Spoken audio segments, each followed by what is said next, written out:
The new EmpLemon video? Am I not getting notifications for half of my subs? I didn't know he posted a new video. Like within the last week? Oh, within the last day. Jesus Christ, no, I didn't see this. On September 30th, 2010, Valve released an update to their flagship online multiplayer shooter, Team Fortress 2. This update would go on to be so influential that it arguably transformed the core business model of the gaming industry for the following decade. Players can now purchase cosmetic items through in-game microtransactions, but more importantly, they can now trade those items among themselves, and no items were more valuable than unusual hats. I used to love hats when I played TF2. Everyone did. I just hated farming them in those like AFK lobbies. Make the game free to play less than a year afterwards. Most expensive TF2 hat is 16 grand, right? The industry's original loot crate, an unlockable mystery box with a 1% chance of granting the player an unusual hat. Items so comically ostentatious that they would instantly catapult you to the center of attention on any server you joined. The only way to get your hands on one was to spend hundreds of dollars on boxing or to trade with someone who spent hundreds of dollars on boxing. Naturally, this meant that unusual hats didn't come cheap. The most 16k is kind of low for most of these games. CSGO's most expensive item is, I think, 150 grand. That sold for 150 grand. Trading. The Burning Flames Team Captain. Yeah, Ever since this hat was added, it has reigned supreme as the single most desirable item in the game. Why would somebody spend $16,000 on a bunch of worthless pixels? Well, conceptually, unusual hats are nothing new. It turns out that plenty of people are willing to fork over a lot more than 16 grand on items that the rest of us would consider worthless. A few years after bringing the joy of crates to TF2, Valve decided to double down on this business model in their newest shooter, CSGO. Yeah. This game took TF2's economy. It's AK-47 Blue Serpent, 150k, I think. CSGO weapon skins may differ in quality, wear, kill trackers, and stickers, which greatly influence the item's overall value. Ideal versions of all these variables can drive the prices of top CSGO items into the six-figure mark. The AK-47's case-hardened skin is far from the most expensive on average. However, pattern number 661 is prized by collectors for its uniform blue top. In addition to this 1 in 1,000 attribute, an AK-47 with minimal wear, a stat tracker, and 4 holographic Titan stickers sold for $150,000 earlier this year. But the most valuable item in all of CSGO is speculated to be another case-hardened weapon. The factory-new Pattern 387 Blue Gem Caramel I got the number right, but wrong weapon. Collector in 2016. Factory-new Blue Gem is the only one of its kind. Today, some traders appraise its value at $750,000. Wait, what? How is that possible? If you're not interested in dropping the value. Wait, hold on, let me see that one more time. How is that possible? How can there only be one of this item to exist? Surely there's more, but no one's unboxed it yet, right? It's a specific pattern. Yeah, but more than one person can have this pattern, right? I haven't unboxed shit in a long time. Okay, so it's not... Only one of them has been currently unboxed that we know of, but more than one person could have this theoretically. Am I understanding that correctly? Okay, gotcha. Just want to make sure. If you're not interested in dropping the value of a house on a bunch of pixels, then perhaps you'd rather put that money towards a 3-inch piece of paper. Before the age of virtual cosmetics, trading cards were the epitome of intrinsically worthless items that could potentially cost a fortune. Last year famously saw an explosion in the Pokemon trading card market. In December, a first edition shadowless holographic Charizard card sold for a record $369,000. And I got mine for like $1,000. Pussies. In pristine condition.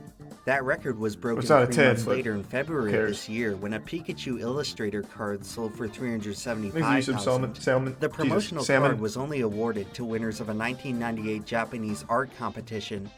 Of the estimated 24 billion Pokemon cards in circulation, only about 40 Pikachu illustrators are known to exist.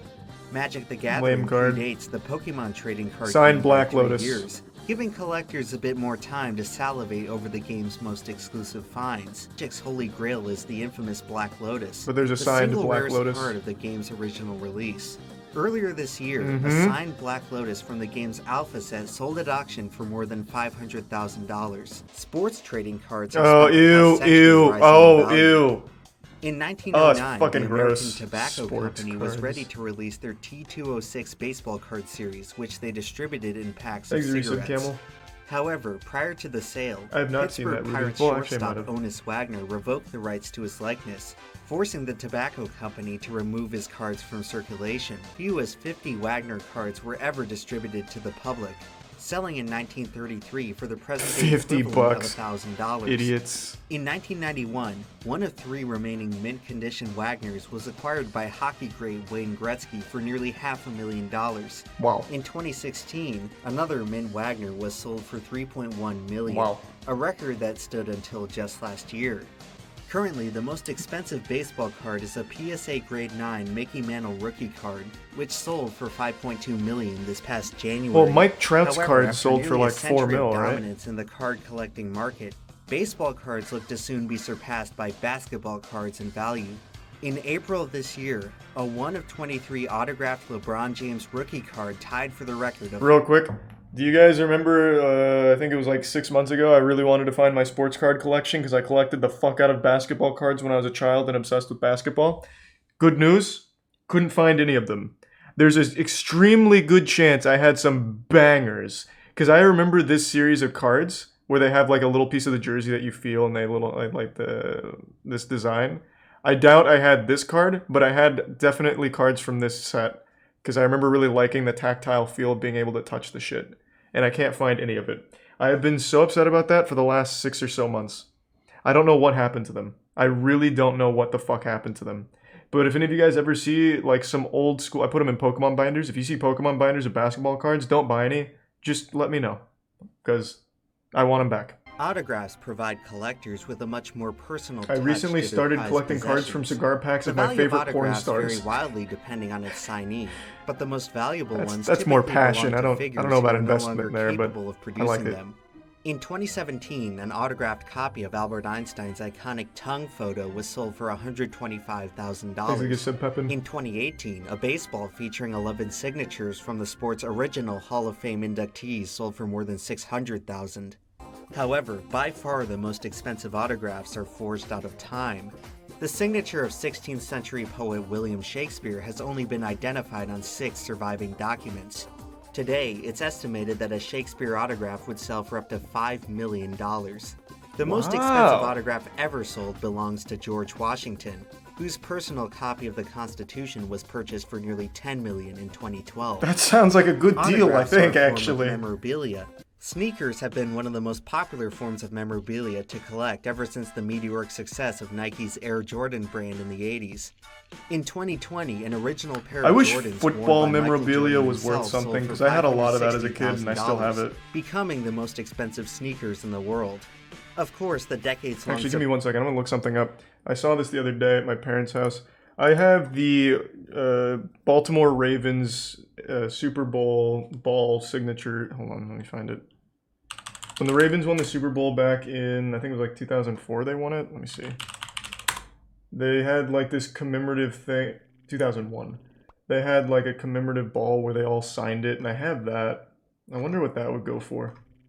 So it's the entire 2001 squad. They all signed a ball. I still have that in a little glass case. Let me check that. You could be lying. Yeah. Well, it is what it is. The supremacy of the Air Jordans have recently been challenged by Kanye West's Yeezy brand. Memorabilia from the most prestigious athletes and artists can fetch a hefty price, but by far the most expensive memorabilia belongs to the whimsical world of cinema. Darth Vader's helmet from The Empire Strikes Back sold for just under $900,000 in 2019. I really don't like Amish Mafia. I appreciate Marilyn it though, bro. Monroe's iconic white dress from The 7-Year Itch sold for $4.6 million. But the most expensive memorabilia ever worn by a movie star may be Dorothy's ruby slippers from The Wizard of Oz. Although costumes may embody iconic characters more so than any other type of memorabilia, vehicles end up edging them out in price. James Bond's Aston Martin DB5 from Goldfinger sold for $6.4 million. Possibly the most expensive piece of memorabilia ever sold was the General Lee from Dukes of Hazzard, selling for a whopping $9.9 million.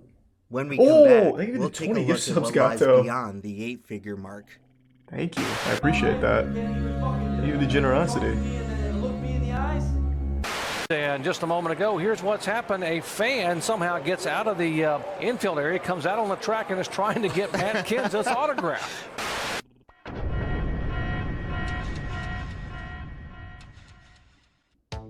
I'll let the People ask ad me all ride the for my time, boy EmpLemon. How can you afford all of these exceedingly rare and special items?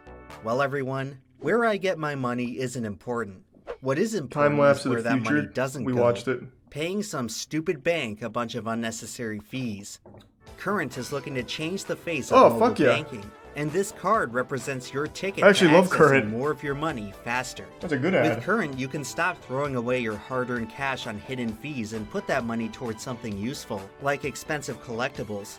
The premium card comes with no minimum balance requirement and up to $100 in Any defunct overdraft land lately? protection. There's some Tired we of haven't getting seen ripped yet, off yeah. by ATM fees? Current lets you access over 40,000 free ATMs across the US, which can come in handy whenever you find the next hidden gem in the wild. Earn points towards cash back on purchases from thousands of participating vendors for even more savings to fuel your addiction, hobby. And the best part is this that an ad Current within lets an you get ad? paid Well, 2 not days on early, purpose. so you can finally get in on that auction before it expires. So visit current.com/EmpLemon to sign up for your premium card today. And in less than 2 minutes, you could be on your way to owning that sweet 1969 Dodge Charger from Dukes of Oh, that had Hazzard. to be worth millions, While Edgar. the General Lee may be the most expensive piece of memorabilia, it's far from the most expensive automobile. Lamborghini is one of the most recognizable exotic car brands for average Joes to daydream about. A new Lamborghini Aventador will set you back around $800,000, with just over 1,000 units being produced each year. That price is about 10 times less than Lamborghini's most expensive model, the Veneno, only 12 of which were ever sold to the public. However, for the most elite car collectors, a typical Lambo might as well be a Toyota Corolla. It's 7 o'clock in the morning, and Elon Musk anxiously Look at waits for him. his He's so golden innocent and payoff. shit. He was still human here. A car that I've just bought, which is called the McLaren F1.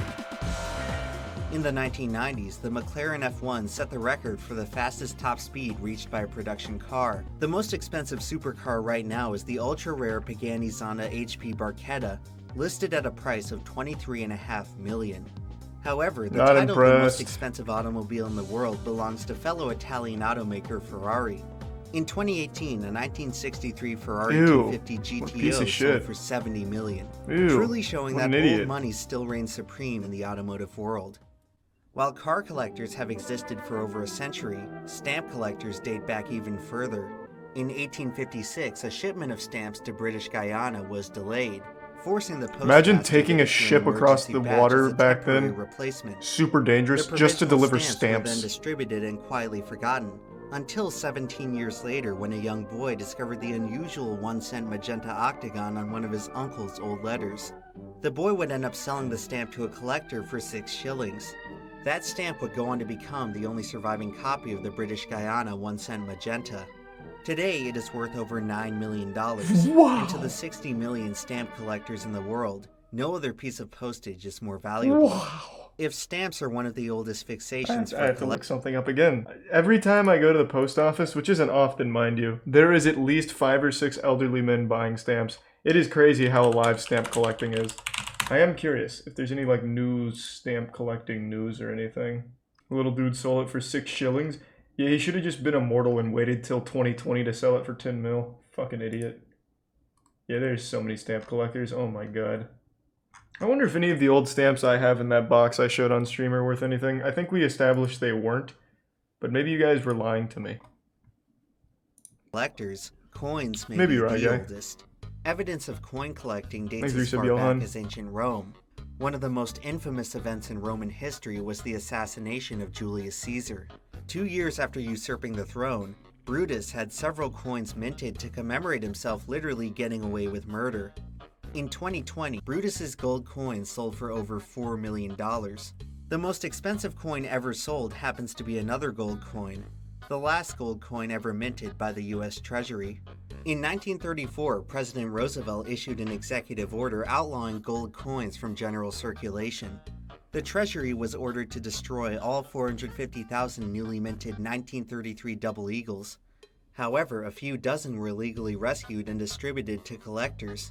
Over the next several years, the federal government located, confiscated, and destroyed almost all of the remaining copies. Why? Only one double eagle, acquired by King Farouk of Egypt, managed to evade apprehension. Today, that lone coin survives as the only 1933 double eagle in private possession. In June of this year, the coin was sold for nearly $19 million, more than 900,000 times its nominal value. Holy See anything shit. you like? Yeah, I'll give you $1.50 for this umbrella. $1.50 for that? Thanks for your But sub, it's an Long antique. Dong. If you keep something in good condition for long enough, it will eventually be worth a fortune. Antiques provide a treasure trove. That's so fucking wrong, though. All the antiques my parents and grandparents kept are worthless. Action Comics #1 marked the beginning of the superhero genre. Has to be the in right pop stuff. culture. A mint condition copy of the original Superman is now worth more than $3 million.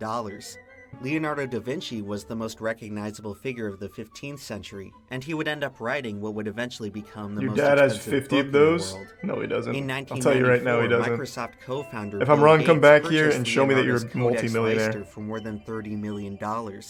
Unofficially, the most expensive antique ever sold was this 18th century Qing Dynasty vase, selling at auction for over $80 Holy million. shit. It's at this Let me take a peek at this one more time. This is $80 million? It's not even a cool Yu-Gi-Oh card or anything. What the fuck is the point? It's a stupid vase. But at least it's better than like a Damien Hirst art piece. At least this actually doesn't look horrible. Like you can tell that's a fish. Looks like actual effort went into it. So I can't be like that mad about it. I don't care if this is a vase Jesus Christ himself put plants in. It's a stupid vase. Who cares? 80 mil for that. Upsetting. Can't even like duel with it. I'm gonna go pee real quick though. Give me 1 second. I'm back. The vase has holes in it so you can't even piss, shit, or cum in it. Oh, true. Yeah, that is rough. selling at auction for over $80 million. It's at this point where the line between antique and artwork starts to blur. Approaching the 9-figure mark, we are beginning to enter the highest echelon of collectability, fine art. For centuries, expensive artwork has served as an enduring symbol of high-class society.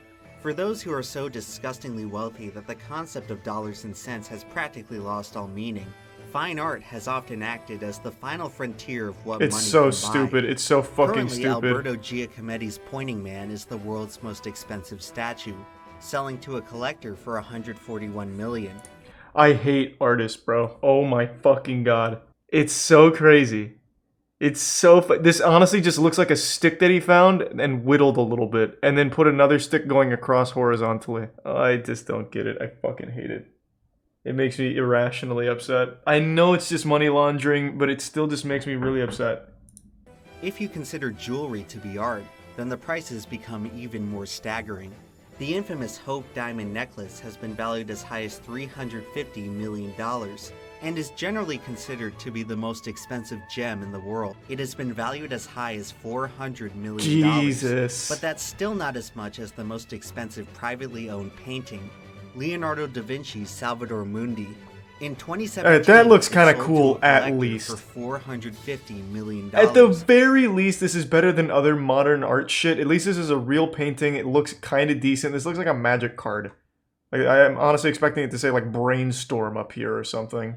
At the very fucking least, that looks okay. Of course, the most expensive painting it's not a in the portrait world of me. is Stop, Leonardo Jesus Christ. da Vinci work, the Mona Lisa, the most famous painting in human history, a work of art so valuable that it defies private ownership. The Mona Lisa is technically property of the nation of France and resides on permanent display at the Louvre. It has an insured value of over $800 million, equivalent to the GDP of Samoa. Beyond this point, we struggle to accurately appraise items. Fucking wild. Anything more valuable starts to enter the realm of pricelessness. Certain items are deemed so anthropologically important that they transcend collectability and ownership. It's possible that ancient artifacts like the Rosetta Stone may be more valuable than the Mona Lisa, but we may never know if it really is. It's insightful to discover the point at which we stop pricing items. Based on what we know about how older objects continue to become significantly rarer and more expensive, then this 40,000-year-old flute made out of a mammoth tusk should intuitively be one of the most valuable items in the world. However, the mammoth flute has substantially less fanfare than a Stradivarius violin, despite the flute being 100 times older. When I was a kid, I used to collect 1/64 scale die-cast NASCARs, and I can truly say that it was one of the most satisfying and rewarding hobbies I've ever participated in.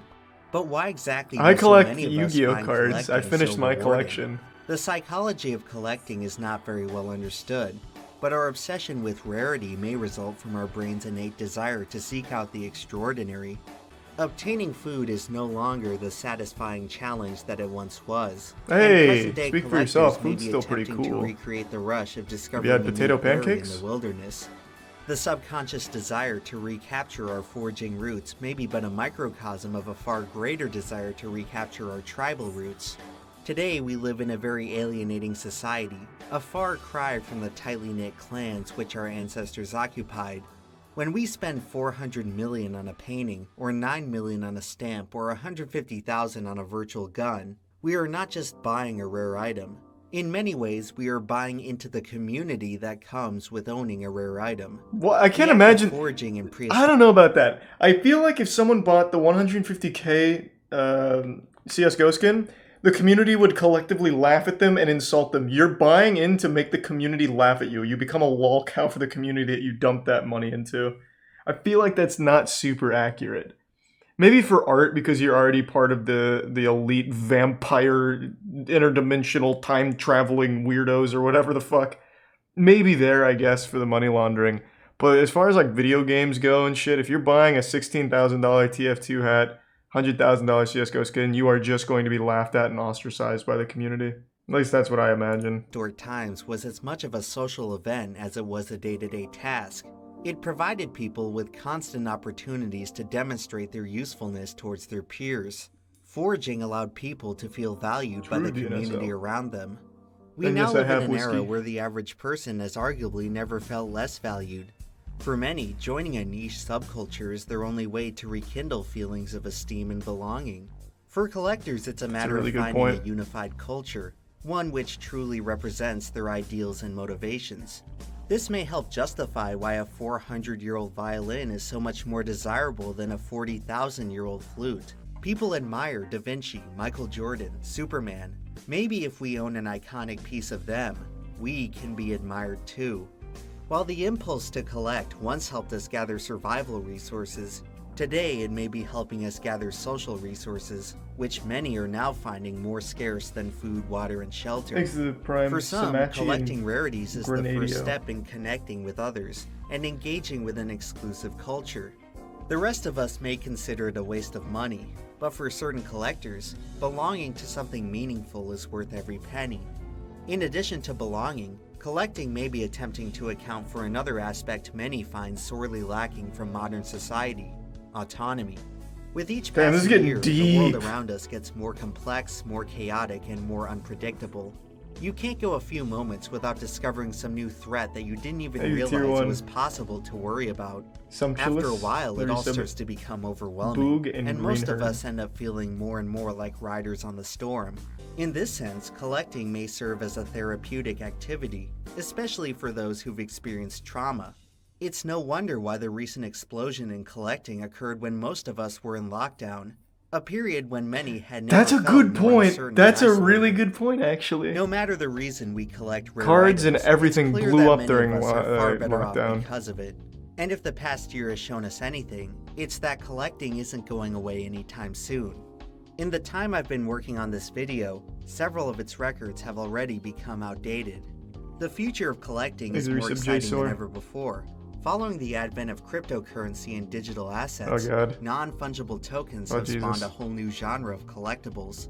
In June of 2017, creative studio Larva Labs released CryptoPunks, a 10,000 unique CryptoPunks for free on the Ethereum network. Each punk was algorithmically generated to have one or more distinct features, with about 100 spawning with a special classification of zombie, ape, or the rarest of all, alien. One of the 9 alien CryptoPunks sold for $7.6 million, becoming the most expensive NFT ever sold. One day later, digital artist Beeple would shatter that record with his composition Everydays, a collage of all 5,000 images that he published over a time span dating back to May 2007.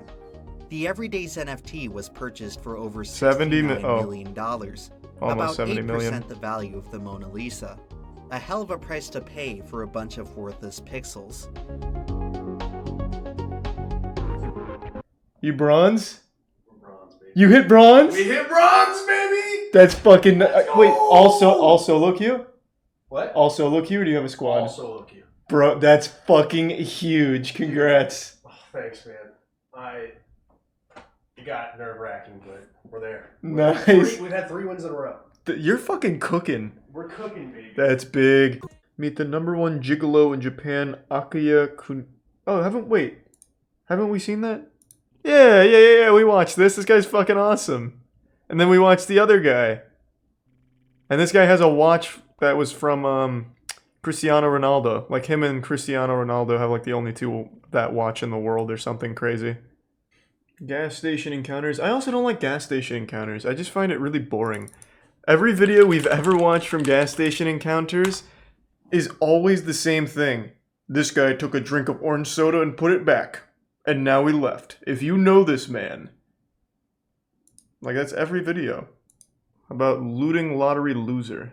He is going to exit the bathroom. He's still drying off his hands. Now, he is looking around for our lottery cards because, you know, he's a lottery player. Now, he's still looking around. He can't find them. And he's going to make his way over here. And it looks like he spotted them. So he's going to reach his intonation is also really frustrating. It's like chills. Pull out a big but for gas stations. Of losing lottery ticket.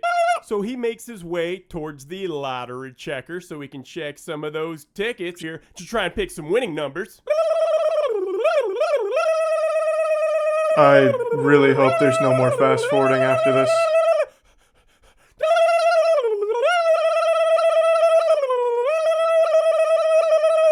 So he's finally done, and it's time to make that purchase. Alright. Jesus Christ. It's really fucking getting wild now. Are you doing card or cash for these? He comes over here to the hostess rack. He pulls out a Reese's cake. He's going to look at it and he's going to decide, Jesus Christ. I don't really want that. So towards the candy section. Has he done anything wrong yet? Am I missing something? Has he done something wrong? The counter. Yep, he's busy. Let's do a double look. Yep, okay, he's still on his the little Debbie rack. He's going to grab He's literally shopping. Cake. Good choice. He's just fucking shopping. Rack. No, I don't really want anything on the hostess. I don't want to know how much longer it is. So he's going to take that zebra cake. I mean, and he's we're going to finish it. His left pocket along with those Chat M&Ms. spams gas station encounters all the time, and this is every video on this channel. Pack of M&Ms. Oh, fuck, I want to steal from there. Why is this so boring?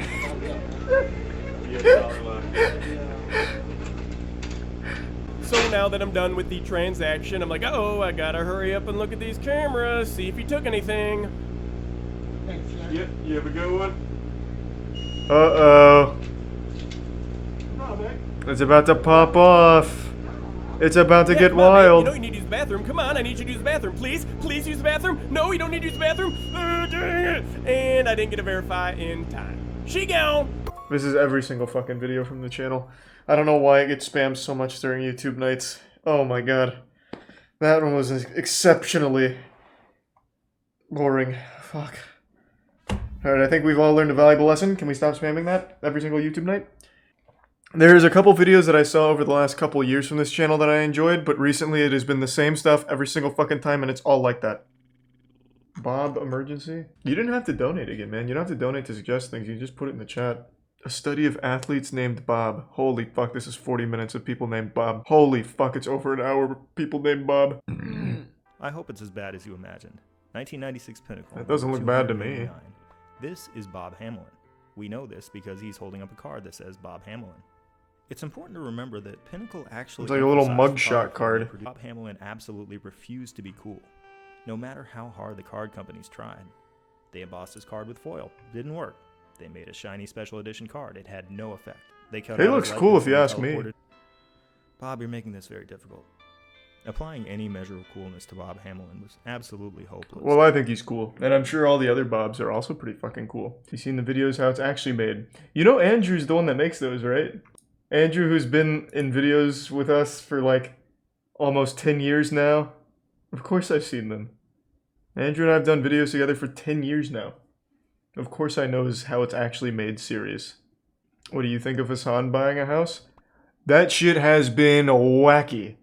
Literally overnight, LSF turned into like the most politically savvy people of all time. Apparently. I couldn't give a fuck less. I don't really care. I don't keep up with politics. I don't pretend to even know what socialism means, but fucking LSF, that is the hub of intellectuals over the last like 3 days. I've learned so many new terms from reading a few comments, some that I don't think even exist. I'm pretty sure I saw Schmeckeldorf tossed in there when they were talking about socialism and activism or something. It's fucking crazy. I couldn't give a fuck less. I think Hasan is dumb as shit for living in California, though. I will say that. If you live in California by choice, you make me sick. I think that's very silly. He should have moved. But other than that, that's as far as I care. If he likes California, that's good, though. I mean, wherever they're happy, but I think that place sucks. What Twitch terminology? Socialism isn't a Twitch term, it's a political one. The only Twitch term is LSF. Which is a subreddit. You live in Florida? Florida is an affordable landscape full of actual idiots. And that's all that matters. It's cheap, everything's close by each other, it's everything in close proximity. As long as you just avoid talking to people, you're golden. California is a genuine cesspool of filth. It has one good thing going for it, and it's the lack of humidity in its weather. That's another big detriment to Florida. If you go outside, you're immediately sweating. But everything else in California sucks. I haven't seen Hasan's house, but I imagine for $3 million he bought like a 2-bedroom apartment somewhere. That place is so overly expensive for no fucking reason. Traffic, it's over 2 hours to go 8 miles. I hate that. I hate that place. California sucks dick. Living there by choice is baffling to me. I would honestly probably choose New York over California, and I don't say that lightly, because New York pumps sewage into its atmosphere to poison the populace inside of it. It smells like actual dog shit every single day in New York City. And I would probably choose that over California. Not all of California. Yeah, I couldn't tell you. I only went to wherever LAX airport is nearby. The man with the largest testicles. Bro, I'm on Twitch. I can't even think about large testicles without getting banned. Who do you mean, Arefum? I'm just saying, living in California is silly. It is silly. You should be trying your best to get the fuck out of California ASAP. There's a magical world out there where you don't need to pay $1 million just to exist. You also get paid more here, which is worthless when the cost of living is so high. California equals LA. To me it does, that's all I've ever been there. So I'm gonna put that across the entire state. Yeah. Muscle man. Okay. Eating over 2 pounds of ketchup. Hey, muscle man. Today we're gonna eat a whole bottle of Heinz tomato ketchup. It does slap. 0.6 ounces. Bottoms up, yum yum yum. Reminds me of the mustard video I did. 5 pounds of mustard. 6 bottles of it. It's in my playlists. That's a lot of mustard. Playlist. Let me crack the seal and get down to business. Going for the... He looks angry at it. He's about to go to war with this ketchup. Eating one of these with the lid. That's an ungodly amount of sugar. Healthy sugars, though. Take a minute. Natural sugars. Let's go! Yeah, that's a good sound. We like that. Do a long distance squirt. I can't see it. Oh, there we go. Now I can't. Yeah, it's better.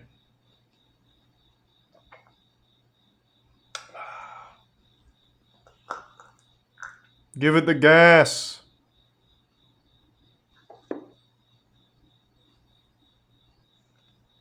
Yeah, we're cruising.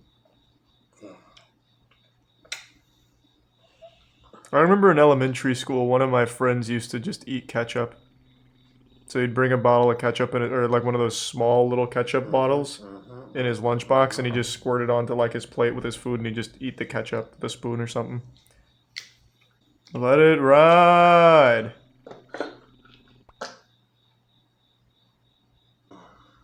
Alright, pretty good, pretty good. Got it. Keep on chugging it. Yeah, keep on sending it.